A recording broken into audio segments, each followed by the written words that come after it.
Hello and welcome to the 5-Minute Sound Designer, where I'll show you a cool new sound design tool, tip, or technique in about 5 minutes. In today's video, I want to talk about making your gunshots sound a lot better. So typically when we go to any sort of sound effect library, we have tons of gunshots and they tend to sound kind of thin and not really all that satisfying. So I have a gunshot here from a library that I'll just play for you here, completely unedited, just with a little fade out at the end, and you'll hear what I mean.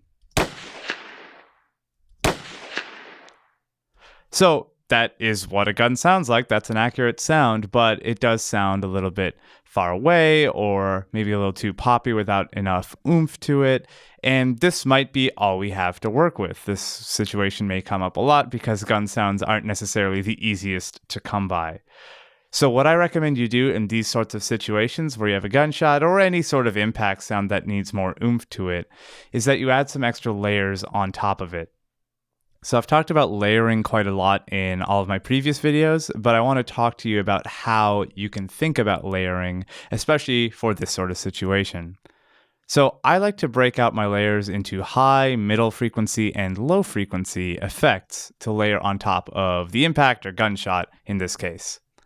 So here I have a low frequency sound that I'll play for you, a middle frequency sound, and a high frequency sound. So these are just various plastics and metals around my apartment that I recorded. So all three together, without the gunshot, sound like this. So not really much of a huge sound right there, but what I'm going to do is combine these layers with this gunshot and you'll hear that the difference is quite big. So again, I'm going to play the gunshot completely raw and alone. Now I'm going to add the low in. So to get a nice bassy impact there. Now I'm going to add the mids in. So just a little bit of extra thump. And lastly, I'm going to add the high kind of metal sound in. So again, I'm going to play the gunshot alone, and then I'll play it with all the layers together.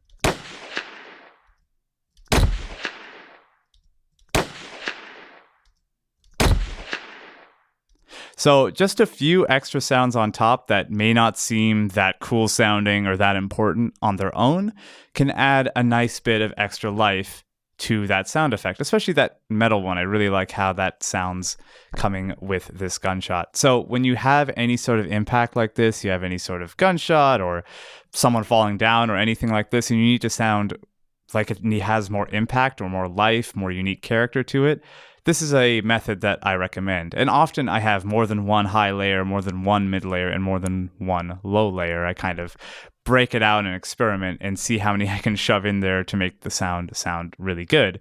But this is a good demonstration to show how you can start thinking about it so you can get better sounds.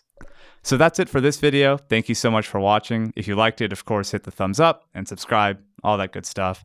And of course, sign up for my newsletter. That's where I give away all of my best stuff for those of you who want a career doing music, sound, art, whatever it is, freelancing in the game industry and actually getting paid to do it. So sign up for my newsletter. That's the place where I share all my best stuff for those of you who are serious about this. And lastly, watch my TED Talk. I gave a TED Talk on the power of video game music, so I recommend you go watch that. Total self-promotion there, but I'm not ashamed of it. So, of course, go watch that, check that out.